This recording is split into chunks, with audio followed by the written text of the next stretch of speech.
Iran feels that its deterrent power has been badly hurt and it needs to reestablish deterrence. Israel, of course, wants to go a step further than it went in April, which is, I believe, to show unequivocally that Israel can get the last word on this. And by mobilizing the United States, and that's where Netanyahu, I think, has a moment.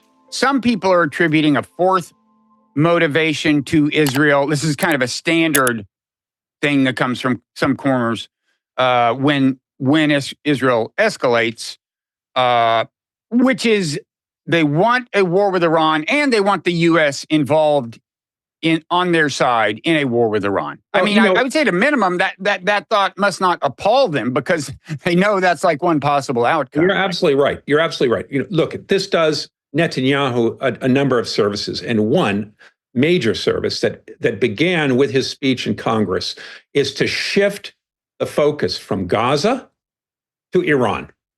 That is key in his strategy. Netanyahu has been pounding away saying this is not about Palestinians. This is about Iran. We have to take down Iran. United States, let's go shoulder to shoulder in taking down this evil Islamic state. And then the Middle East will be at peace.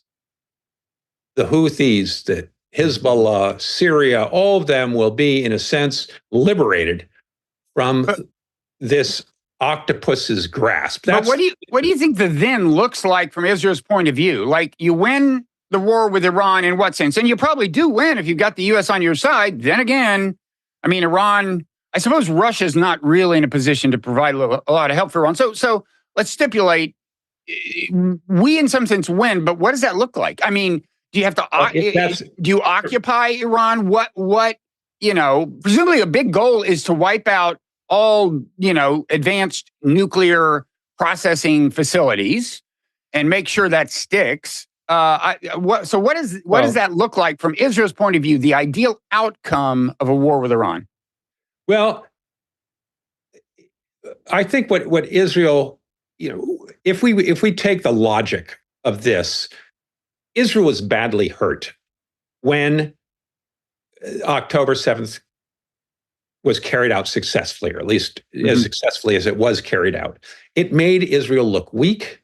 It made it look vulnerable. It had gone to sleep at the wheel, but it also made Hamas and the Palestinians look potent. The Abraham Accords collapsed overnight.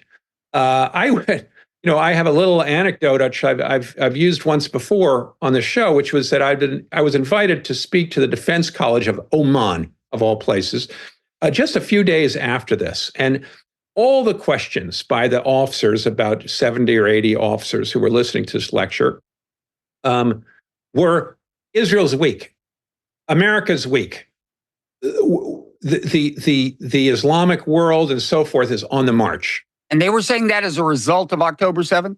They were saying that as though they were convinced, these officers were quite excited about this notion that the balance of power was changing in the Middle East.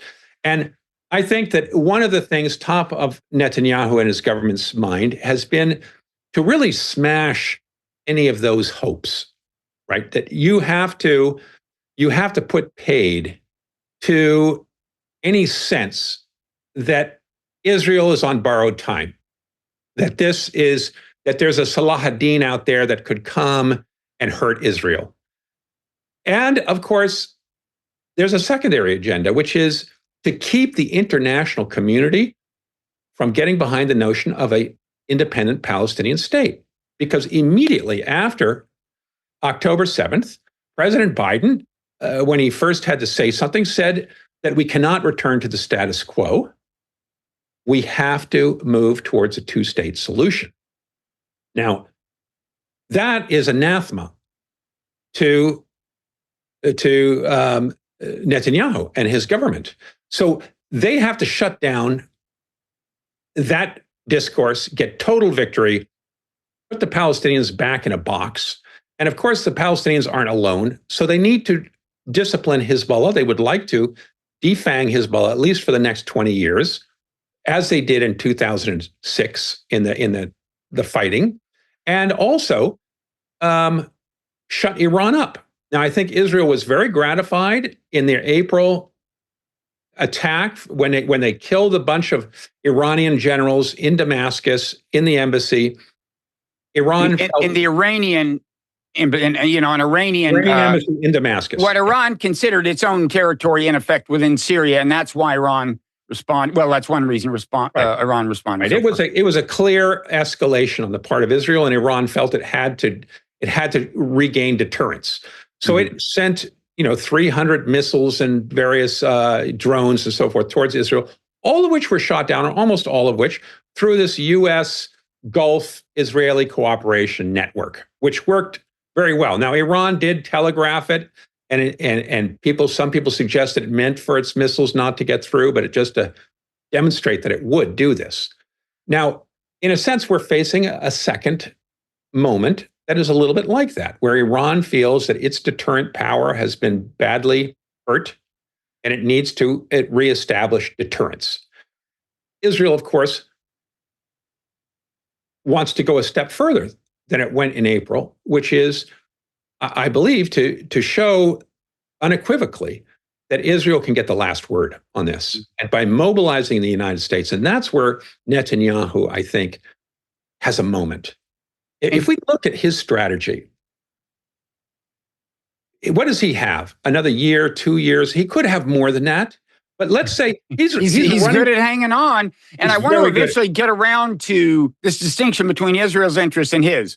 We've been kind of talking about this from Israel's point of view, but then he's got his own political interests that may or may not coincide with Israel's interests, and may or may not coincide with even, the mainstream view of Israel's interests within Israel. But go ahead and finish what you were going to say. The strategic, if you want, his lifelong mission is not to have a Palestinian state, to deny the Palestinians a state, to acquire all of historic Palestine or a Jewish state.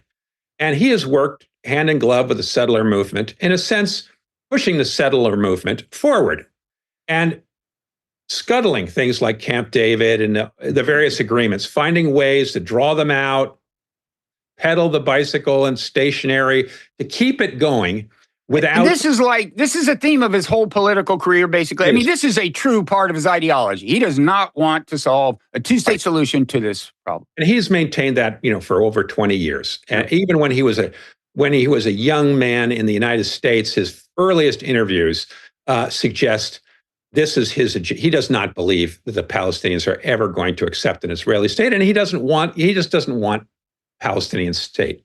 So he believes this is Israel.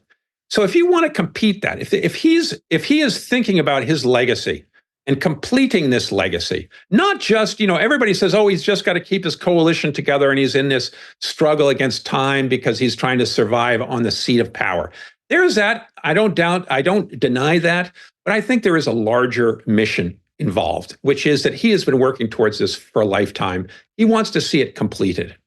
Now, he could do these things, and he is the master of American politics in a way that no prime minister that comes after him will be able to do the same way, to come and address Congress in the way he does and get, how many, 50 standing ovations. I forget exactly how many it was, but it was a lot, more than most presidents get. And he has harnessed American support.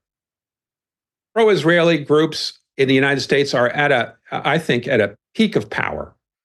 Whether it's through money donations, whether it's through ideology, whether it's through Christian support, or just basic American notions that Israelis are like Americans.